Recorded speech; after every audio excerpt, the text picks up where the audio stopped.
Good evening, dear teacher. My name is Amanda Andagana. In this moment, I'm going to explain you about how is teaching children. Teaching children is a rewarding and important responsibility that requires patience, creativity, and a genuine passion for helping young minds grow. Learning a new language involves developing new ways of thinking, feeling, and acting a second identity. Um, Effective teaching is an ongoing process of adaptation and learning. Each child is unique, so it's important to be flexible and adjust your teaching methods to meet their individual needs. Paying attention is not only focusing on the cognitive component, but also on the affective effort to internalize your native and second languages. Teaching young learning requires specific strategies and approaches to meet their developmental needs. Here, I explain some tips for teaching young learners effectively. For example, one tip is engaging activities. Incorporate engaging and interactive activities into lesson to keep your learners motivated and interested in learning. Another tip is visual aids. Use visual aids such as diagrams and pictures to illustrate a new vocabulary and concepts. Hand-on learning, it's another tips. Provides opportunities for hands-on learning experience, allowing young learning to explore and interact with materials. Teaching young learners require flexibility, creativity, and a deep understanding of their unique needs and abilities. And in other hands, we have types of students, and we have lazy, poorly motivated students.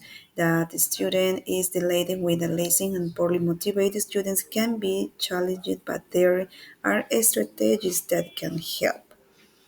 For example, uh, as a teacher, we can identify the underlying reason.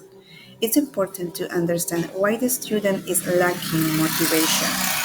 Is it due to lack of interest in a subject, personal issues, or external factors? Identifying the root cause can help tailor your approach. And another, we have to build a positive relationship. Establishing a positive and supportive relationship with the students can make a significant difference. Show genuine interest in their well being and academic progress.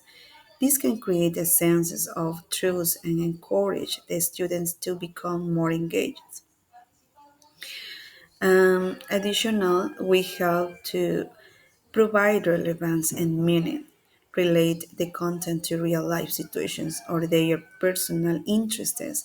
When the students see the value in what they are learning, they are more likely to be motivated. Um, Maybe another, we have to offer choices and autonomy. Give the students some control over their learning progress.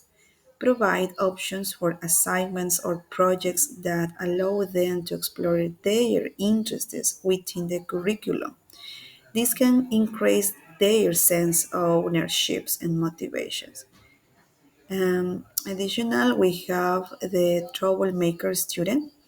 In a classroom brings together all sorts of students, both well and badly behaved. The latter need special attention to usher them back on the path to good behavior. Set clear expectations. Clearly communicate your expectations regarding behavior and classroom rules. Make sure the students understand the consequence of their actions. Consistency is key of enforcing these expectations. Address the underlying issues.